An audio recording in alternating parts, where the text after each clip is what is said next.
The toilet, the bog, the carsey, the loo, the lavatory, the john, the dunny, the jacks, the facilities. We love talking about toilets in English. So today I'm going to show you all the words that you need to know.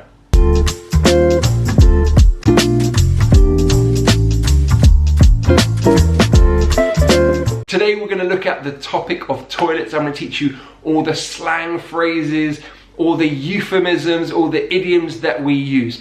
Now, because of course the topic is toilets, there are going to be a few rude words, and maybe this topic, it isn't for you. Maybe you don't want to learn about this. Skip to another video, please. Right, so what other words do we have for toilet? Toilet is a perfectly acceptable word. I'm going to the toilet, that's fine. Another word you will commonly get in British English is loo. Okay, so I'm going to the loo. I say that quite a lot. I'm using the loo, or is there a loo near here? Also lavatory. Okay, so those are quite polite ways of saying toilet. So loo or lavatory. Then we've got other slang words for toilet that are perhaps more informal. So you've got bog. I'm going to the bog. And the carsey. Not so common, that one, but it's still a phrase that is used. So you've got bog and carsey. We've also got the jacks. I'm going to the jacks as well. Again, not so common, but you might hear it. In American English, they'll say the john. I'm going to the john. And in Australian English, you'll hear dunny. I'm going to the dunny. Excuse me, mate. Are you queuing to go to the bog? What's that, mate? You know, the bog, the carsey, the loo. Oh, yeah, yes, that's right, yeah. Ted, you've been in the dunny for ages, mate. Are you alright? There's a queue forming here. Well, hi there, gentlemen. Are you waiting for the john? The what? The john, you know, the bathroom. Oh, yeah, but my mate's in there at the moment. I say, are you chaps waiting for the little boys' room? I need to spend a penny really rather urgently. Sorry, mate, you're gonna have to wait. My buddy's in there doing a number 2. Oh, goodness. Far too much information. A few other great phrases for toilet. We've got ladies and gents, which we use a lot in the UK here. I'm just going to the gents. That's a really nice phrase, common phrase that we use to talk about the male and female toilets.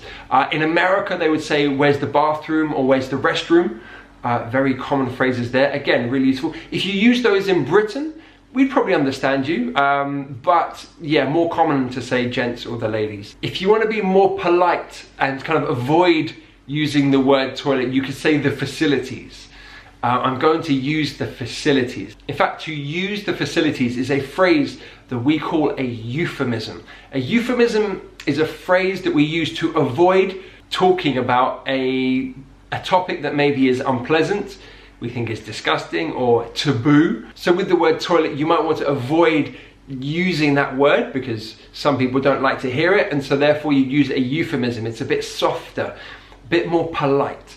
And we have lots of euphemisms in British English to talk about the toilet. So I remember my gran used to say, I'm off to spend a penny. I'm off to spend a penny. And that would mean she's going to the loo. Now the etymology of that phrase goes back years and years and years, when people used to have to spend literally 1 penny to pay to go to the loo. And so then to spend a penny meant to go to the loo. So we still use it now. It's a little bit old-fashioned, but I like it, I use it. So I'm just going to spend a penny. I'm going to the toilet. Another euphemism that we use is I'm off to powder my nose. I'm off to powder my nose. Guys, I'm just going to go and powder my nose. Does anyone want to come with me? No? No one? Alright. I'll meet you back here, alright? Yeah. Another phrase that we use is to go to the little boy's room or the little girl's room. And that again just means I'm going to the toilet. So I'm just going to pop to the little boy's room. I'm just going to the toilet. I've seen this phrase quite a lot. When I'm on a coach journey, they will say, we're going to stop for a comfort break in an hour's time. A comfort break just means time for you to go to the toilet. So a break when you can go to the loo. So that's quite a nice little euphemistic phrase, a comfort break. So what guys, we're going to have a comfort break in 15 minutes, alright? Okay. Comfort break in 15. Now other euphemisms that we use, the numbers, number 1 and number 2. Number 1 is urine and number 2 is feces. So if you're saying maybe to your child, you might say, do you need a number 1 or a number 2? And your child says, number 1. So they need to go for a wee. So yeah, using those numbers often helps to avoid saying the words that we don't want to say. Okay, Lucy, do you need a number 1 or number 2? Number 1 or number 2, sweetie? You have a think. Is it number 1? Do you think it's a number 1? Or do you think it's a number 2? It's more serious, isn't it? We'll have to rush home if it's a number 2. What do you... Sweetie, come on. What? It's a number 1, is it? Okay, well that's okay. Yeah, we can deal with a number 1. It's a number 2. Okay, everyone, back home. Back home now, come on. I just want to take a moment, guys, to talk about my book, A Really British Guide to English. It has loads of useful slang words and phrases just like the ones we're learning in this video. If you're interested in taking your English to the next level and broadening your knowledge of British English, then this is the book for you. It's available via Amazon in paperback and ebook. The link is in the description below. Another euphemism is call of nature. Call of nature. This is the need to go to the loo. So you might say, oh, I just had a call of nature, like I just needed to go to the loo. So that's, again, a nice euphemistic phrase to talk about this topic. Sometimes we like to talk about doing a number 1. We like to tell people, announce it to people. I don't know why, we just do. So instead of using the word number 1, well, that's the euphemism. The formal word is urinate. Then we've got number 1, and then we've got lots of slang words as well. So a piss, okay, so you might take a piss or have a piss or go for a piss. A slash, I'm going for a slash, I had a slash. A whiz, I went for a whiz, I had a whiz, I need a whiz. Okay guys, I've just got to go for a quick whiz and then we'll head on, yeah? Yeah, next bar, my round, okay. A tinkle, I need a tinkle. A pish.